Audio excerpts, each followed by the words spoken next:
వికారాబాద్ జిల్లా లగచెలలో అధికారులపై దాడులు అటు తర్వాత జరిగిన అరెస్టుల వ్యవహారంలో నిజాలు నిగ్గు తేల్చేందుకు జాతీయ మానవ హక్కుల కమిషన్ రంగంలోకి దిగింది. సంగారెడ్డి జిల్లా కేంద్ర కారాగారానికి హ్యూమన్ రైట్స్ కమిషన్ సభ్యులు 8 మంది వెళ్లారు. లగచెర్ల ఘటనలో అరెస్టైన వారి నుండి కమిషన్ సభ్యులు వివరాలు సేకరించారు.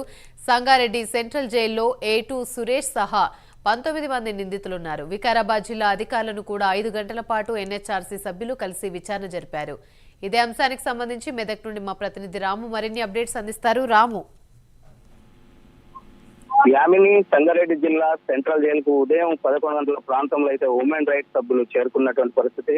అయితే లగిచెర్లలో కలెక్టర్ పై జరిగిన దాడి ఘటనలో అయితే కొంతమంది రైతులను అరెస్ట్ చేసి సంగారెడ్డి సెంట్రల్ జైలుకు అయితే ఉంచినటువంటి పరిస్థితి. ఈ నేపథ్యంలోనే హ్యూమన్ రైట్స్ బృందం కూడా సంగారెడ్డి సెంట్రల్ జైలుకు చేరుకొని రైతులతో విచారణ కొనసాగించినట్లయితే సమాచారం తెలుస్తుంది మనకు. అయితే A2గా ఎవరైతే సురేష్ ఉన్నారో ఆయనతో పాటు 19 మంది రైతులు జైల్లో ఉన్నారు. వీరందరితో సమగ్ర సమాచారం కోసం అయితే ఈ యొక్క హ్యూమన్ రైట్స్ బృందం అయితే వీరిని విచారించినట్లయితే మనకు తెలుస్తుంది. National human rights deputy register Mukesh నేతృత్వంలో అయితే ఈ జిల్లా అధికారులు వికారాబాద్ కు చెందినటువంటి జిల్లా అధికారులతో 5 గంటల పాటు ఈ యొక్క విచారణ అయితే కొనసాగించారు.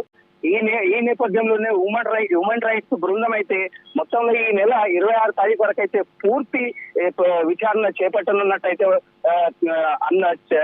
పూర్తి సమాచారం అయితే మనకు తెలుస్తుంది. ఎందుకంటే ఇక్కడ పూర్తి వివరాలు అయితే మనకు బయట తెలియనటువంటి పరిస్థితి.